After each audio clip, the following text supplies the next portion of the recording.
Next question में देखते हैं। नेक्स्ट क्वेश्चन में कह रहा है figure shows variation of heat capacity versus temperature. एक सॉलिड के लिए हीट कैपेसिटी और टेम्परेचर के बीच में रिलेशन गिवन है। इधर टेम्परेचर है टाइम एक्सिस हॉरिजॉन्टल एक्सिस पे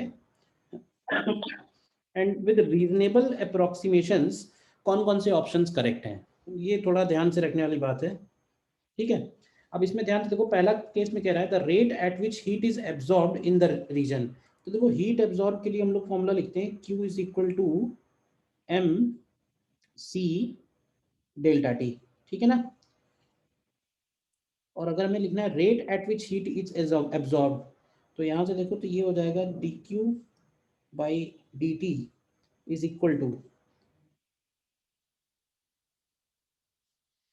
सी भी जो है वो टेम्परेचर का फंक्शन है, तो इसको ऐसे भी देख सकते हैं ध्यान से देखो तो कि ये जो क्यू है वो सी डेल्टा टी के प्रोपोर्शनल आ रही है।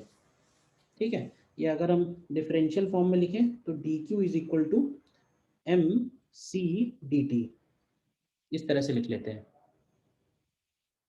ठीक है, अब कह रहा है कि 0 से 100 के बीच में, अब ध्यान से देखो तो 0 से 100 के बीच में ऑलमोस्ट ये कर्व स्ट्रेट लाइन की तरह है, तो हम ऐसे बोल सकते हैं कि जो D Q by D T है, यानी यहाँ से लिखें तो D Q upon D T की वैल्यू ये एम इंटू सी आएगा, तो ये सी के प्रोपोर्शनल आ रही है। और जो हीट कैपेसिटी है वो टेम्परेचर पे लीनियरली अप्रोक्सीमेटली लीनियरली डिपेंडेंट आ रही है ग्राफ में शुरू में, तो पहला वाला ऑप्शन करेक्ट हो जाएगा।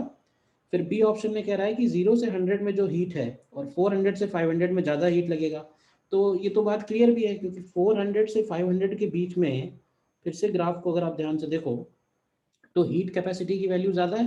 हीट कैपेसिटी अगर ज़्यादा है तो हीट भी ज़्यादा लगेगी, तो बी ऑप्शन भी सही होगा। फिर सी में कह रहा है कि there is no change in rate of heat absorption in the range 400 to 500, तो ये ठीक है क्योंकि 400 से 500 के बीच में ऑलमोस्ट जो हीट कैपेसिटी है ये कांस्टेंट है, तो सी ऑप्शन भी करेक्ट आएगा। और डी में कह रहा है कि rate of heat absorption increases in 200 to 300, मतलब 200 से लेके 300 के बीच में रेट ऑफ हीट एब्जॉर्प्शन बढ़ रहा है, तो सी की वैल्यू बढ़ रही है तो रेट ऑफ हीट एब्जॉर्प्शन भी बढ़ रहा है, तो ऑप्शन डी भी करेक्ट आएगा।